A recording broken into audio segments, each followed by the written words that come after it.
Hello, my name is Keshwani. That's K-E-S-H-W-A-N-I, Keshwani. I have been solving math problems for GRE out of this book here, practicing to take the GRE General Test, the 10th edition. If you do not own this book already, purchase one immediately. The problem that I'm about to solve is the one that you're going to find on page number 279, question number 5. Let's take a look at it. Question number 5. In question 5 they tell us, now again, as I always remind you guys that this is the old-fashioned paper and pencil exam and it used to be given, in which case the exam, which was the good old days, where the questions used to be arranged in the order of difficulty. The higher the number, the more difficult the question got. And since there are 15 quantitative comparison questions, quantitative comparison, which we sometime in industry refer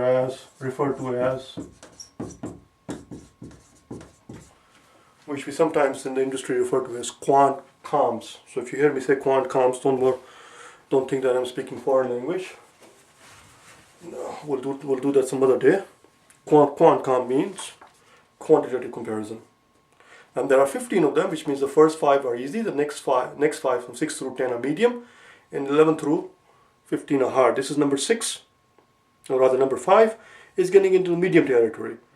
Still, it's not that bad. 77% of the people who took this exam got this question right. 77%. 3/4 of people had no problem with it. And same thing with number 6 that I'm going to do later on. Again, 76% of the people who took the exam got number 6 right as well. So let's take a look at both of them. I'm told that x is less than 5 and y is more than 12. In the first column I have y minus x. In the second column I have 7. Well, let's see. If you tell me that this guy is something more than 12, then something more than 12 minus something less than 5, something more than 12 minus something less than 5 would have to be something more than 7. That's what it is. So let's put it there if you like. Something more than 12, if I put in, let's say for example 100, minus something less than 5, let's put in negative 100. I'm just exaggerating the hell out of it. That's all it is. So that's the key. When you're confused about something, take the instruction that they give you and exaggerate the hell out of it, because you want that feature to be as conspicuous as possible. If they're trying to hide something from you, you want them to thwart them. You want to bring out whatever it is that they're trying to hide. You want to make it as conspicuous as possible, and the way you make it conspicuous is by exaggerating the hell out of whatever it is that they're saying. Do you understand? For example, if I tell you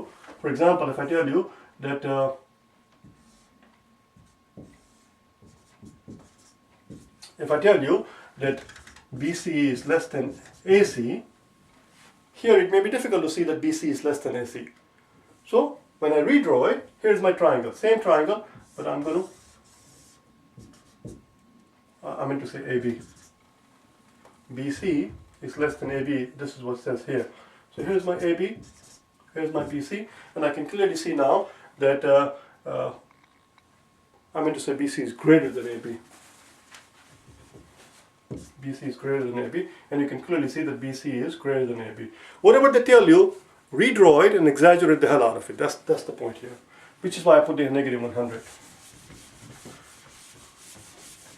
Perhaps I'm making a big fuss about nothing at all, because as I said, it's quite simple. So now as you can see, 100 minus a negative 100 is going to be 200. This is only 7. The answer is A. Or if you want, since this says x is less than 5, let's put in something very close to 5. Let's say 4.999 for x, and y is more than 12. Let's put in 12.001, and you will still see that 12.001 minus 4.99999, because this is less than 5 and because this is more than 12, therefore the difference is going to be more than 7. Difference, whatever it is, we don't know what the difference is going to be, but whatever the hell it is, the difference is going to be more than 7. And therefore the answer is, since this is 7, this is the difference I'm talking about, answer is going to be A. It's right here. That's all. Let me take a look at the clock, see how much time I've consumed so far, so that I can pace myself for the next problem, number 6. Just one second.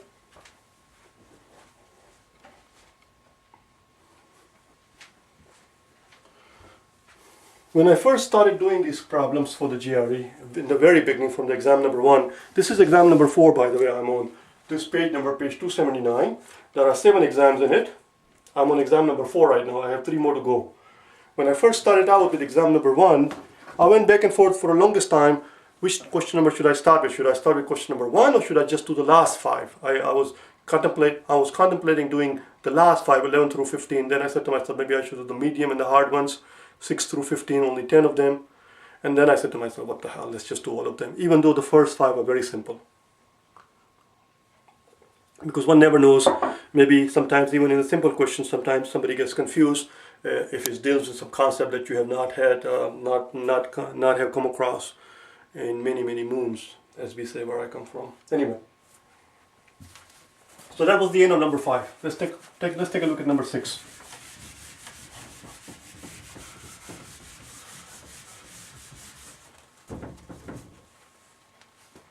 Number 6.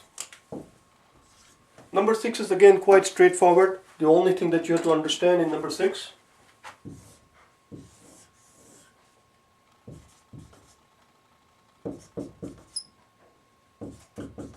the only concept that they're testing in this question is this concept. I'm going to put it here. The concept that they're testing here is that the sum,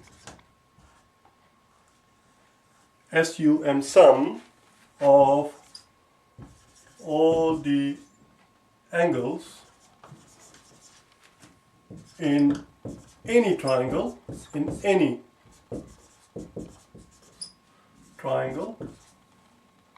equals 180. Don't ask me why, just the way it is. It's just a convention, it's just something that we have made up and we follow it.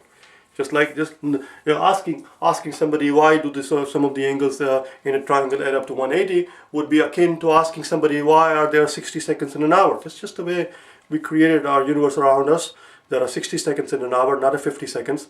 It would have been easier to deal with the whole thing if there were 100 seconds in an hour and there were 100 hours in a day and so forth. But that's just the way it is. There are 24 hours in a day, 60 seconds in an hour. It's very confusing, but that's what it is. The same thing here.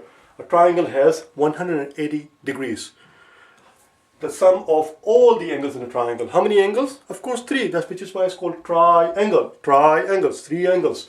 The sum of this angle, and this angle is 180. They're asking you to compare x versus 20. X versus 20. Column B, column A. Let's take a look at it. So this angle, which is 3x, plus this angle, which is 5x, plus this angle, which is 4x, has to equal 180. Well, let's see. 3x plus 5x is 8x, 8x plus 4x is 12x, so 12x equal 180.